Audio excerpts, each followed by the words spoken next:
గత 1వ తారీఖు నాడు భారత రాష్ట్ర సమితి కేసీఆర్ గారి నేడున్న ప్రభుత్వ సూచన సలహాలతోటి సిట్ అనే పేరుతోటి అక్రమ కేసులు బనాయించి ఆయన్ని ఆ రోజు విచారణకు వస్తారంటే దానికి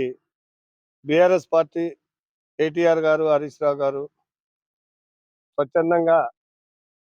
తెలంగాణ రాష్ట్రం మొత్తం నిరసన తెలియజేయాలని పార్టీ పిలుపులో భాగంగా ఆ రోజు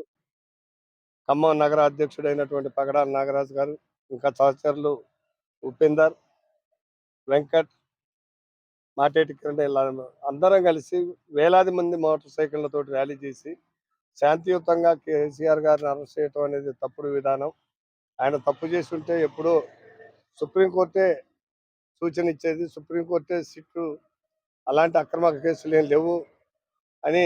తీర్పు ఇచ్చిన తర్వాత కూడా ప్రజలకు ఇచ్చిన 420 హామీలను వదిలిపెట్టి ఇక్కడ పాలన వదిలిపెట్టి పెన్షన్లు కావచ్చు, రైతు బంధు కావచ్చు, కరెంటు విషయం కావచ్చు, ఏదైనా పబ్లిక్ ఉపయోగపడే సామాజిక స్పృహ లేనటువంటి ప్రభుత్వం సిట్టు పేరుతోటి హరీష్ రావు గారిని పిలిచారు, కేటీఆర్ గారిని పిలిచారు, సంతోష్ రావుని పిలిచారు. వాళ్ళనే ఏం సమాధానం అధికారులు చెప్పలేకపోయారు. మహానుభావుడు జాతిపిత అయినటువంటి కేసీఆర్ గారిని పిలవటం,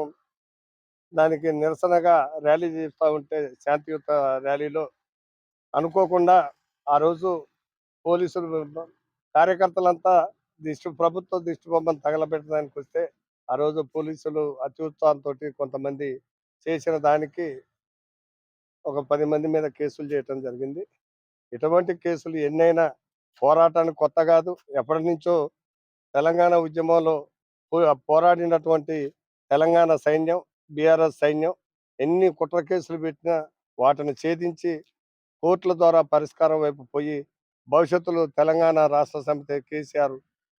ముఖ్యమంత్రి అయ్యేంత వరకు నిరంతర పోరాటం చేస్తామని మీ ద్వారాన యావత్ తెలంగాణ ప్రజలకు తెలియజేస్తూ ఈరోజు ఉపేందర్ని, అదేవిధంగా వెంకట గారిని, పగడాల నాగరాజు గారిని ములాఖాతు పెట్టి మాట్లాడి రావటం జరిగింది.